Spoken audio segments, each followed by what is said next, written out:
राजस्थान में 2 विधानसभा सीटों पर होने वाले उपचुनाव के लिए प्रचार थम गया है, तो वहीं चुनाव प्रचार के अंतिम दिन सभी पार्टियों ने अपना जोर लगाया। बीजेपी के लिए जहां प्रदेश प्रभारी अरुण सिंह और प्रदेश अध्यक्ष सतीश पूनिया ने सभाएं की, तो वहीं आरएलपी के लिए हनुमान बेनीवाल मैदान में कूदे। तो इधर कांग्रेस के लिए प्रभारी मंत्री प्रताप सिंह खाचरियावास ने सभा की।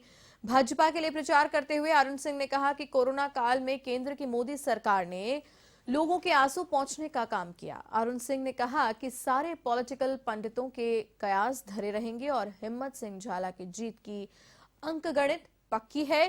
तो इधर कांग्रेस के प्रभारी मंत्री प्रताप सिंह खाचरियावास ने कहा कि किसान केंद्र की भाजपा का विरोध करेंगे तो कुचल कर मार देंगे। किसानों के परिवार खून के आंसू रो रहे हैं। तो वहीं अंतिम दिन चारगदिया में राष्ट्रीय लोकतांत्रिक पार्टी के सुप्रीमो हनुमान बेनीवाल ने अपने प्रत्याशी उदयलाल डांगी के समर्थन में शक्ति प्रदर्शन करते हुए बाकी तीनों पार्टी के नेताओं को अपनी ताकत दिखाई है।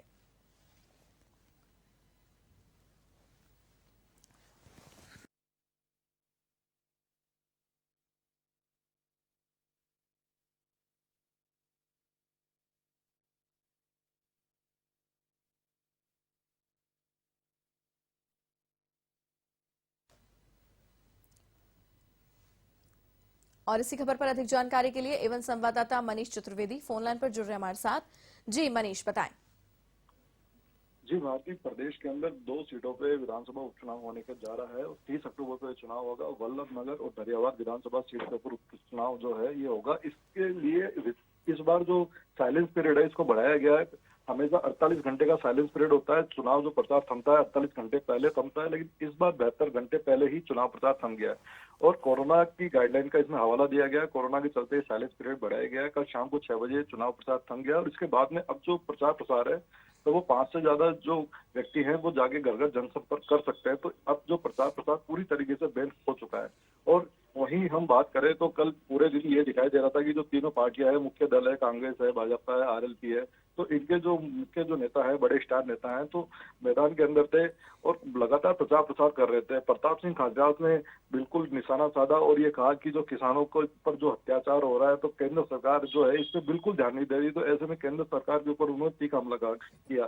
साथ के साथ अब पिछले दिनों से ये भी देख रहे थे कि मुख्यमंत्री अशोक गहलोत है, सचिन पायलट है, ये लगातार दौरे कर रहे थे, स्टार प्रचारक दौरे कर रहे थे। तो ये भी साफ साफ तौर पे सामने आ रहा था कि कांग्रेस जो है यहाँ पे बिल्कुल अपनी सीटें निकालने के लिए पूरा जो है जोड़तोड़ कर रही थी। तो ऐसे में कल अरुण सिंह जो भाजपा के जो नेता हैं उन्होंने कहा कि जो पॉलिटिकल पंडित है इनके पूरे कयास फेल हो जाएंगे और बीजेपी इसके अंदर अपनी सीटें निकालने में कामयाब होगी।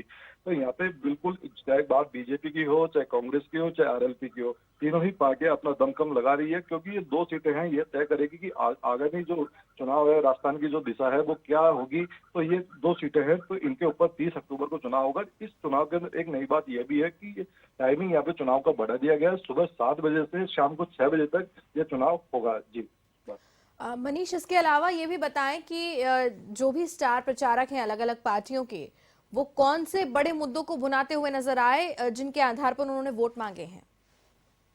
जी, हम बात करें तो जिस तरीके से यहाँ पे कांग्रेस की बात करते हैं तो कांग्रेस के अंदर मुख्यमंत्री अशोक गहलोत ने ये कहा कि किसानों का जो आंदोलन है तो किसानों के आंदोलन को लेकर कभी भी जो है केंद्र सरकार उनके आंसू नहीं पहुंचे और केंद्र सरकार के ऊपर उन्होंने लगातार हमले किए। प्रताप सिंह खाचरियावास ने भी यही कहा कि किसानों की जो बात आती है, क्योंकि ग्रामीण क्षेत्र के अंदर किसान होता है, जो रोजी रोटी होती है तो किसानों की उससे ही चलती है। तो किसानों को लेकर जो केंद्र सरकार है उन्होंने कभी भी ध्यान नहीं दिया। और जी। इसके बाद में जो बीजेपी है, बीजेपी ने यह कहा कि कोरोना के अंदर जो पीएम नरेंद्र मोदी है उन्होंने अच्छा काम किया है और लगातार पीएम नरेंद्र मोदी की वजह से ही कोरोना जो है काबू में हुआ है। तो लगातार अपनी अपनी जो है मुख्य विशेषताएं बताते रहे, जो भी चाहे भाजपा के बड़े नेताओं की बात हो, चाहे कांग्रेस के बड़े नेताओं की बात हो। इधर आरएलपी के हनुमान बेनीवाल है, इन्होंने दोनों ही पार्टियों पर निशाना साधा। इन्होंने कहा कि कांग्रेस सरकार है तो इन्होंने किसी भी तरीके से आम आदमी को अभी तक राहत नहीं दी है। साथ के साथ इन्होंने केंद्र सरकार के ऊपर भी किसानों को लेकर निशाना साधा है। तो तीनों जो है मुख्य दल है, इन्होंने एक दूसरे के ऊपर जो है निशाना साधा है। जी बात। जी मनीष, तमाम जानकारी के लिए आपका बहुत बहुत धन्यवाद। तो ये थे एवं संवाददाता मनीष चतुर्वेदी, हमारे साथ फोन लाइन पर जुड़े हुए थे इस खबर पर अपडेट के लिए।